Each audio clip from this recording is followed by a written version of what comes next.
যাদের কাছে পাবদা মাছ প্রিয় তাদের জন্য আজকের এই রেসিপিটা। হ্যালো বন্ধুরা, তো দেখো তোমাদেরকে আমি আজকে একটা রেসিপি করে দেখাবো। এখানে পাবদা মাছ আছে। তো পাবদা মাছটা ফ্রিজে ছিল, তো মোটামুটি একটু জমে গেছে। আমি একটু জল দিয়ে এটাকে একটু ছাড়িয়ে নেবো, কিছুক্ষণের জন্য রাখলেই ছেড়ে দেবে। এবার এই পাবদা মাছ দিয়ে আমি যে কী রেসিপি বানাবো এটাই আজকে আমি তোমাদের সাথে শেয়ার করবো।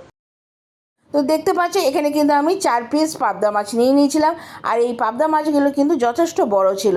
তো তোমার দাদাভাই বাজার থেকে এই মাছগুলো নিয়ে এসছে। তো প্রথমে দেখো নুন হলুদ আর একটু সর্ষে তেল দিয়ে কিছুক্ষণের জন্য মেখে রেখে দিয়েছিলাম। এরপরে কড়াইতে মোটামুটি তেল দিয়ে প্রত্যেকটা মাছকে হালকা করে ভেজে তুলে নিয়েছি। আর তোমরা কিন্তু রেসিপিটা সম্পূর্ণ দেখো। এই রেসিপিটা কিন্তু আমি যেভাবে রান্না করেছি এই পদ্ধতিতে যদি তোমরা রান্না করো খেতে কিন্তু দুর্দান্ত হয়। এবার আমি দেখো দুটো দুটো করে মাছ ভেজে নিয়েছিলাম, কারণ মাছগুলো কিন্তু যথেষ্ট বড় ছিল, কড়াইতে কিন্তু সবকটা মাছ আটেনি। তো আমি দুটো দুটো করে ভেজে তুলে রেখেছিলাম। এবার একটা মিক্সি বলে দু রকম সর্ষে নিয়ে নিয়েছিলাম, কালো সাদা আর খানিকটা পোস্ত একটুখানি পেস্ট করে নিয়েছিলাম।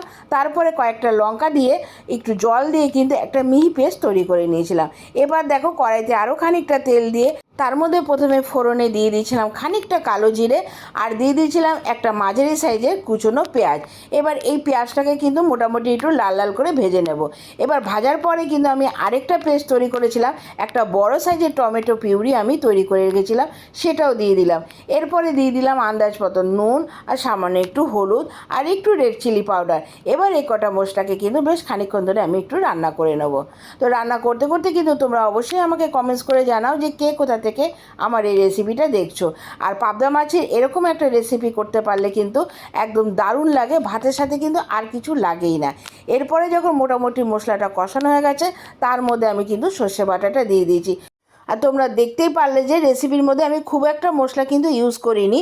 তো তেল ছেড়ে আসছে, আর তেলটা যখন ছেড়ে আসবে তখনই কিন্তু স্বাদের জন্য আমি সামান্য একটু মিষ্টি অ্যাড করেছি। আর তোমরা দেখতে পাচ্ছ কতটা লোভনীয় লাগছে।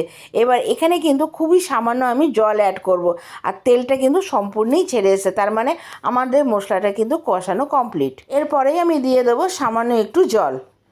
জলটা দিয়ে যখন ফুটে উঠবে তখনই কিন্তু আমি ভেজে রাখা মাছগুলো দিয়ে দেবো। প্রচুর পরিমাণে জল কিন্তু দেবে না, কারণ পাবদা মাছটা কিন্তু একটু নরমই হয়। তো এটা রান্না করতে কিন্তু খুব একটা সময় লাগবে না। এরপরে যখনই ঝোলটা ফুটে উঠেছে তখনই কিন্তু মাছগুলোকে কোনোরকম অ্যাডজাস্ট করে আমি কড়াইতে দিয়ে দিয়েছি।